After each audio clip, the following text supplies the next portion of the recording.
I am terrified of waking up at night.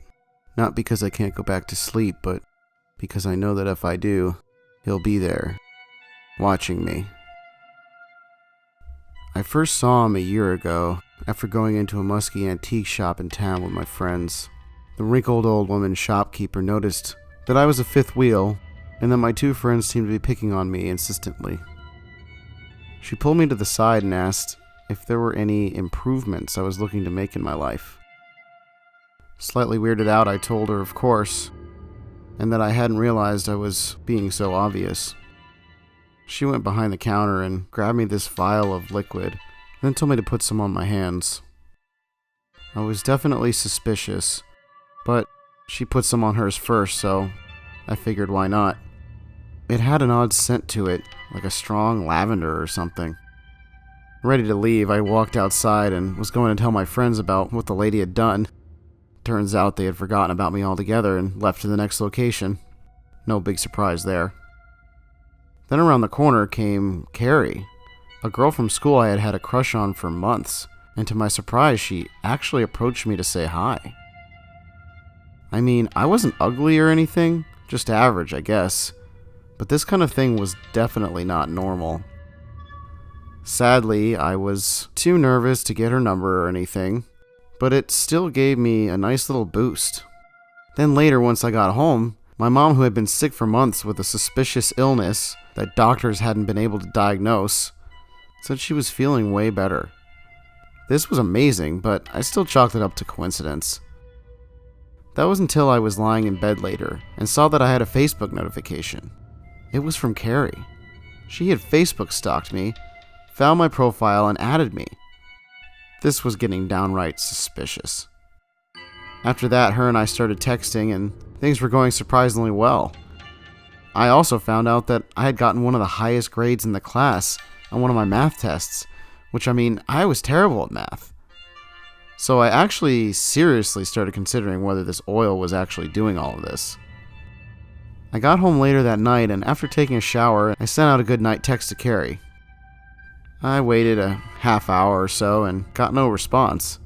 Considering we had been exchanging texts like every couple of minutes for the last day, this was weird.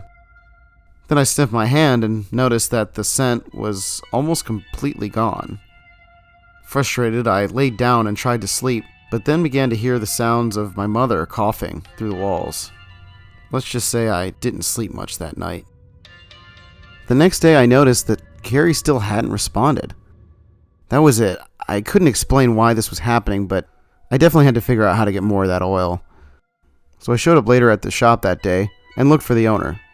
She was in the back organizing shelves, and I approached her. I asked her if I could possibly purchase some of that oil she had given me the other day. "It works well, doesn't it?"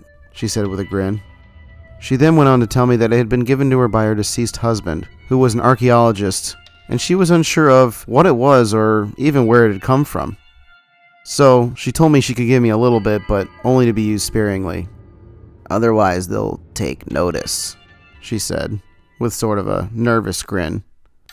Not really understanding what she was talking about or really caring, I agreed. She put a single drop on my hand and I rubbed it in thoroughly. Upon smelling it, I immediately felt a sense of calm come over me. It seemed my mind had already associated good things with the smell. I told her about what had happened with my mom and how the oil literally was changing my life. Then she said she wanted to show me something and walked to the back of the store. But she left the vial sitting on the table, and the temptation to take it flared up inside me. It was just too easy. I started to hear her walking back from the storage area and impulsively grabbed the vial off the counter, then ran out of the store with it. Totally expecting her to come after me, I turned back to see the store. However, she never came out. I didn't even have to really run. I immediately poured a generous amount on my hands and rubbed it in. Not surprisingly, Carrie started returning my texts, and we actually began dating soon after. By the end of the week, it was like I was a completely transformed person. I had the girl of my dreams, and the other kids were finally starting to see me differently. However, the night I first tried to kiss Carrie was when things began to take a turn for the worst. I had walked her home, and while I was at her front door, I tried to kiss her, and she shied away, nervously, leaving me for the night. Down and defeated, I noticed I couldn't smell any scent from the oil, so I went home and immediately rubbed a bunch of it onto my hands. Then Carrie immediately texted me, saying she was sorry and that whenever I was ready to kiss, she was. This stuff was just too good. After that, I just laid back in my bed with a smile and dozed off for the night. I had a really weird nightmare that night, though, where the wrinkled old shopkeeper was giggling and playing in the street like a little girl. Then she looked at me and started laughing hysterically, laughing until she cried even. Then her tears became blood, and I woke up. My eyes still blurry. I blinked a few times and noticed something beside my hand. It was dark, but it looked like a man or something, on its hands and knees, sniffing my hand. I screamed and turned on the lights, but there was no one there. Truly horrified, I turned on the TV and put on some cartoons.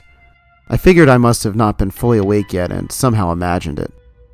Later that day, I went to school and everything was pretty much normal. I was still pretty shaken up, though. Carrie started texting me again, and I was excited to see her later that day. Once the school bell rang, I bolted out to my bike and rode straight to her house. Then when I got to her front door, she immediately came out, smiled, and kissed me. She then invited me in, so I went to park my bike. But when I rolled it around the house and put it up against her garage, I got the distinct feeling that someone was watching me. In the corner of my eye, I saw a man across the street. A man with a car accident face, just staring at me. But then by the time I turned my head towards him, he was gone. I went inside and tried to forget what I had seen, but I obviously couldn't. So the next day I went back to the shop, and that was when things really started getting weird. The shop was closed, permanently. I got a cell phone number off Google and called the number for it, and much to my surprise, the shopkeeper actually answered. I began to apologize furiously, and I told her I would give her all of her oil back. The next sound I heard over the phone sent chills down my spine. She started laughing. You began to see him, haven't you? Too scared to respond, I just stood there on the phone. They've taken an interest in you. What do you mean? I asked fearfully. It seems they can improve your life because they want a better story. But you must entertain them. At least that's what my husband thought. Shivering and almost in tears, I asked if I could make it stop. She told me flat out that I needed to try to give the oil to someone else before it ran out. Then she rudely hung up the phone and I was left staring at the empty shop. I got back home later, pulled the bottle out, and to my horror, it was empty. Clearly stressed beyond belief, I woke up again that night. My room was dark, but in the corner I saw a figure, his arms at his sides, his head slightly tilted with a bizarre, empty grin and a bag-like pale face. His eyes two little saggy black holes. I closed my eyelids tight and pretended he wasn't there, waiting for something to happen. To my surprise, it never did. At least not yet. I haven't really slept a full night since then. Only now when I wake up, and I know it's still nighttime, I don't open my eyes. And I know that I never will again.